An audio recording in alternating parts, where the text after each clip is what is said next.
Olá, turma. Tema da aula de hoje, fotofosforilação.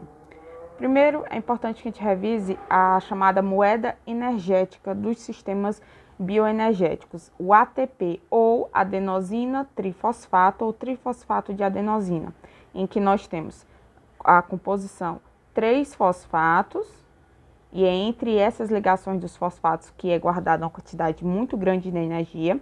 Nós temos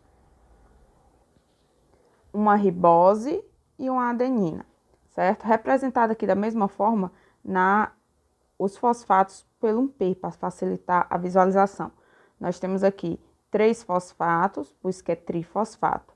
Quando é liberado energia, um desses fosfatos é retirado dessa molécula, ficando apenas 2, nós chamamos isso de adenosina difosfato ou difosfato de adenosina, ADP. Se for retirado 2 fosfatos, que eles vão ser chamados de fosfatos orgânicos, ficando apenas um na molécula, nós chamamos de AMP, ou monofosfato de adenosina. Essa molécula é utilizada para captar energia nas reações, transferir, tirar a energia de uma reação para outra, de uma molécula para outra, e também para armazenar energia. É importante tanto na fotofosforilação como na fosforilação oxidativa, que é a última etapa da respiração aeróbia após o ciclo do ácido cítrico. Aqui um resumo da diferença entre a fotofosforilação e a fosforilação oxidativa. A fotofosforilação é chamada de fotossíntese e ocorre nos cloroplastos, onde compostos orgânicos vão ser sintetizados a partir do auxílio da energia luminosa. Essa energia luminosa é captada, tá? E então ela é armazenada para ser utilizada no processo de síntese de moléculas orgânicas como carboidratos. Ou seja, durante todo esse processo de uso da energia luminosa, vai vai ocorrer um gradiente eletroquímico, ou seja, moléculas vão estar em concentrações diferentes nos ambientes internos e externos e entre membranas da organela, e assim, essa energia potencial dessa diferença do gradiente de concentração vai ser transformada e armazenada em energia química entre os fosfatos da molécula de ATP e também nas ligações de NADPH, certo? E essa energia do ATP e do NADPH vão ser utilizadas para sintetizar, ou seja, anabolizar, uma via anabólica de produção de carboidratos a partir de CO2, certo? A fotofosforilação ocorre em vegetais, algumas algas e cianobactérias. Aqui nós temos um resumo. Nós temos CO2, água, produzindo um tipo de carboidrato, a glicose, oxigênio e também moléculas de água. Já a fosforilação oxidativa, que ocorre nas mitocôndrias, vai utilizar a energia do catabolismo, ou seja, da quebra de carboidratos, lipídios ou aminoácidos, mas principalmente carboidratos, como glicose, através de processos de oxidação e liberação de energia, e essa energia que é liberada vai ser produzido ATP e também vai ter uma redução do oxigênio, juntando ele com os hidrogênios que foram retirados das reações anteriores para produzir uma molécula de água, certo? Então, ocorre também um gradiente eletroquímico que nós veremos, que vai levar à síntese de ATP.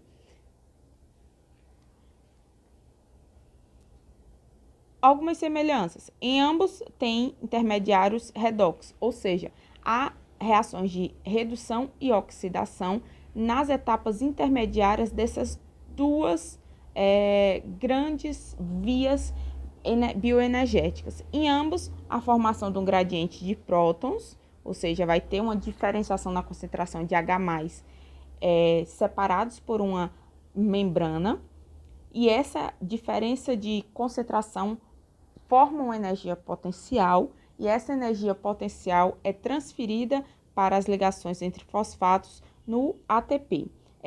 Elas duas são importantes no papel de transferência de energia dentro dos organismos vivos, e ambos há um uso de enzima chamada ATP sintase. Sintase é que vai sintetizar, então ela vai produzir ATP tanto na fosforilação como na na fosforilação oxidativa. Mais um resumo. Fotofosforilação é um processo da fotossíntese. O ATP produzido é utilizado a partir da energia solar, vai ocorrer nos cloroplastos e o aceptor final de elétrons nesse processo, lembrem, toda quebra de ligação pode um elétron ser retirado e ele vai para um aceptor de elétrons, mas lá no final de toda reação esse aceptor tem que ir para algum local. Ele vai para onde? Nesse caso, no NADP. No caso da fosforilação oxidativa, ela que é a última etapa da respiração aeróbica, ela vai ser um tipo de via em que a energia vai ser proveniente de compostos orgânicos, como carboidratos, lipídios e aminoácidos, ocorre nas mitocôndrias e o aceptor final de elétrons aqui vai ser o oxigênio. Lembrar que em vegetais ocorrem vários processos diferentes. O processo de respiração, assim como nos mamíferos, em que ela vai consumir oxigênio e vai liberar CO2. Ocorre o processo de fotossíntese, onde é o contrário, há o consumo de CO2 para produzir carboidratos, por exemplo, matéria orgânica, e liberação de CO2. E também há o processo de perda de água por transpiração. Então, em momentos de luminosidade, ela faz os dois processos, respiração e fotossíntese, e nos momentos em que não há luminosidade, ela apenas faz a respiração. Aqui nós temos as moléculas denominadas de plastos. Moléculas não, organelas. As organelas que estão presentes nos eucariontes e são ovaladas de dupla camada que armazenam substâncias produzidas no processo de fotossíntese. Existem vários tipos, os denominados leucoplastos e os cromoplastos. Os cromoplastos são os que apresentam os pigmentos, como o eritoplasto, os xantoplastos, os cloroplastos, que contêm clorofilas, como por exemplo a clorofila A, B, C, D e E, são os 5 tipos de clorofila conhecidos, e também, no caso dos leucoplastos, são aqueles que armazenam amido, que armazenam óleo, os oleoplastos, amiloplastos, entre outros. Mas aqui nós vamos focar no processo de fotossíntese nos cromoplásticos. E a clorofila A, B, C, D e E, que serão as moléculas que vão conseguir captar essa energia solar para auxiliar o processo de produção de energia química. Aqui nós temos a energia solar representada como a fonte de energia de todos os sistemas biológicos, direta ou indiretamente, porque a energia solar ela vai ser captada por células fotossintéticas que vão liberar oxigênio e moléculas orgânicas como os carboidratos para as células que não são fotossintéticas, e as células não fotossintéticas vão liberar outros produtos, como CO2 e água, que acaba sendo utilizada pelas células fotossintéticas para continuar o ciclo. Então, direto ou indiretamente, toda a energia que existe nos sistemas biológicos como um todo é proveniente da energia solar. Aqui algumas reações luminosas da fotossíntese. Na fotossíntese, nós teremos duas etapas. A etapa onde há a captação da energia e a etapa de assimilação. Essa energia obtida vai ser liberada, sai um fosfato orgânico e uma produção de ADP para poder ser produzido carboidrato a partir de CO2. Ou seja, várias reações ocorrerão onde várias moléculas de CO2 vão ser unidas, certo? Vão sintetizar um composto orgânico de cadeia carbônica. É importante saber que a estrutura dos cloroplastos é bem específica. Ela tem duas membranas e tem mostrando também aqui as estruturas dos tilacoides. Outro ponto importante é saber que cada tipo de clorofila tem a capacidade de absorver a energia solar, né, em uma em um determinado espectro da luz. Lembrando que a luz ela é composta por vários espectros com cores diferentes, vários comprimentos de onda. De acordo com o tipo de clorofila, ela consegue captar em um determinado comprimento de onda. Por exemplo, a clorofila B consegue captar mais nessa região de 450, 470. Já a clorofila A, ela consegue captar melhor na faixa de 650 a perto de 700. Outra informação importante é saber que quem capta a luz do sol diretamente não é a clorofila, mas sim um conjunto de pigmentos denominados de fotossistemas ou PS. Os cloroplastos eles possuem dois componentes, o chamado complexo antena e o centro de reações. E há dois tipos de fotossistema. O fotossistema 1, que o centro de reação é a clorofila, denominada de AP700 nas lamelas, e a PS2, que o centro de reação é a clorofila P680 no grana. Os fotossistemas são firmemente empacotados na membrana tilacoide com várias centenas de clorofilas e pigmentos acessórios do tipo denominado de antena, que é circundado por um centro de fotorreação. Aí a absorção de um fóton de luz por qualquer uma das clorofilas denominadas de antenas, que são as captadoras, vai levar a um estado de excitação energética do centro de reação por uma transferência de vários excitons. Também, ou seja, você vai ter a captação em forma sequencial dessa energia até que ela chegue ao denominado centro de reação, onde a reação fotoquímica converte a energia de um fóton de luz, tá, da energia solar, em uma separação de cargas, iniciando um fluxo de elétrons. Lembrando que os elétrons e essa movimentação dos elétrons carrega energia. Esses fotossistemas, tá, eles estão rearranjados na membrana dos tilacoides, junto com diversos transportadores de elétrons. Então, nós temos vários tipos, por exemplo, a plastoquinona citocromo, a plastocianina, que está no fotossistema 2 e leva para o 1, e assim como outras estruturas, citocromo, P700, PS2 e a enzima denominada de ATP sintase. Que a ATP sintase vai fazer o quê? Depois que a luz é captada e passa por vários fotossistemas, isso gera uma diferença de um gradiente de concentração de H+. Observem aqui que nós temos uma liberação neste ambiente, no lúmen, de íons H+. Então, ele vai estar em uma concentração mais alta do que no estroma. E o que acontece? Essa diferença de gradiente de concentração, nós temos mais concentrado nessa região aqui do que do outro lado da membrana, isso gera uma diferença de concentração. E nós temos um complexo denominado de ATP sintase, onde ela vai permitir que esse excesso de H+ passe do meio mais concentrado por menos concentrado e vai movimentar como se fosse um motor de uma hidrelétrica, certo? Então, essa diferença de graduação, ela vai ao ser transferido do ambiente de maior concentração para o de menor concentração, vai possibilitar que essa energia potencial seja transformada em energia química através da transformação da produção, da ligação de um fosfato inorgânico com ADP, produzindo ATP. A fotossíntese que ocorre no interior dos cloroplastos, ela tem duas etapas, é denominada etapa fotoquímica ou clara e etapa química ou enzimática ou de Blackman.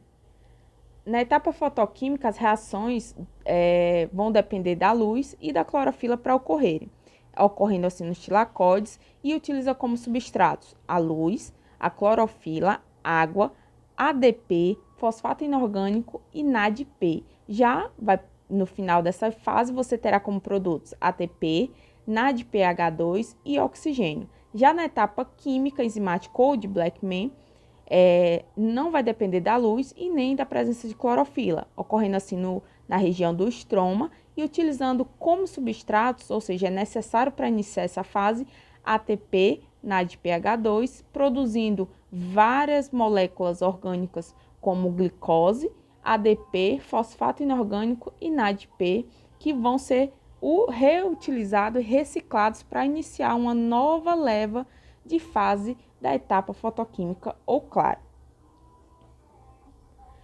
A etapa fotoquímica ou clara, ela é dividida em 3 etapas: a fosforilação cíclica, a cíclica e a fotólise da água. A fosforilação cíclica é a adição de fosfato inorgânico à molécula de ADP na presença de luz, formando assim um ATP. E ela vai envolver o fotossistema 1 com a clorofila P700 e produzir assim então apenas ATP. E o aceptor primário aqui vai ser a chamada molécula ferredoxina. Já na etapa acíclica, o mesmo processo da fosforilação cíclica, a diferença é que os elétrons que são liberados, eles não vão retornar à clorofila P700. Então, eles vão agora para o NADP, que vai ganhar esses elétrons e fica reduzido como NADP2. Aqui vai envolver tanto o fotossistema 1 como 2 e a molécula denominada de aceptor primário desses elétrons é a prostoquinina.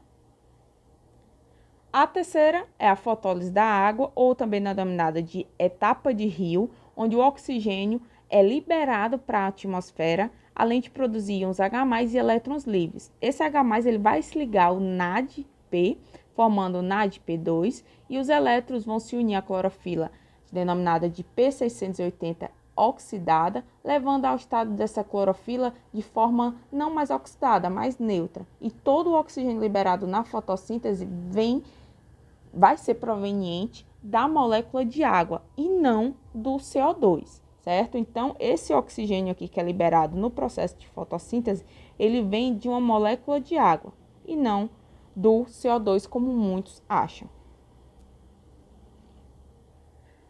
Já a segunda fase, que é a etapa química, vai ter o CO2, ele vai passar por um processo de redução de NADPH2 da fase clara com energia do ADP e vai ter a fixação de carbono no ciclo chamado ciclo de Calvin, certo? Onde moléculas de CO2 vão passar por várias reduções utilizando a energia do ATP, porque como vocês lembram, quando nós temos duas moléculas aqui, 2 CO2, e eu quero unir esse CO2 em uma ligação carbono-carbono, eu estou fazendo um anabolismo, eu estou produzindo moléculas maiores e fazendo ligações. Quando eu estou produzindo uma ligação, a energia é armazenada nessa reação. E de onde é que vem essa energia? Vem lá daquele ATP que foi produzido lá na etapa anterior da fotossíntese, certo? Então, ele vai armazenar energia nessas ligações, produzindo assim, por exemplo, moléculas maiores como a glicose, que são 6 carbonos, né? C6H12O6. Então, tem 5 ligações entre esses 6 carbonos que armazenam energia e essa energia veio lá do ATP e do NADPH. Algumas plantas elas podem ser divididas em 3 grupos conforme o metabolismo fotossintético. No caso das plantas denominadas de C3, ela recebe esse nome porque o produto originado da fotossíntese é uma molécula de 3 carbonos, que é o chamado ácido 3-fosfoglicérico, que esses vegetais compreendem a maioria das espécies na Terra, né? Ocorrendo principalmente nas regiões mais tropicais úmidas. Já as plantas denominadas de C4, o produto que vai ser originado da fotossíntese é uma molécula de 4 moléculas, que é o ácido oxalacético, e apresenta uma grande vantagem em relação a C3, porque elas podem sobreviver em ambientes mais áridos. Já as denominadas de CAN, o CO2 é fixado por meio do ácido málico, e elas ocorrem em áreas desérticas e intensivamente mais secas em relação às outras, ou seja, um processo extremamente adaptativo. O processo de fotossíntese é influenciado por vários parâmetros, como temperatura, concentração de oxigênio e a intensidade luminosa, que é de onde vai ser proveniente a energia de todo esse processo. A temperatura mais ideal para que a taxa, né, de fotossíntese seja a mais ideal é por volta de 35 graus Celsius, enquanto que a concentração de oxigênio ela vai influenciar a velocidade da fotossíntese até um certo ponto, certo? Porque a partir desses valores aqui, próximo de 0,05, o aumento de CO2 na atmosfera não vai aumentar diretamente a velocidade da reação, pois haverá uma saturação do sistema de todas as reações de fotossíntese. Então, ela tem um limite. Até dado o limite, ela não vai ter uma influência relativa se aumentar a concentração de CO2. Já a intensidade luminosa é da mesma forma, ela tem um limite. Ela cresce a velocidade de acordo com o aumento da intensidade luminosa, a velocidade aumenta até um determinado limite, onde o aumento da intensidade luminosa não vai influenciar na velocidade da reação.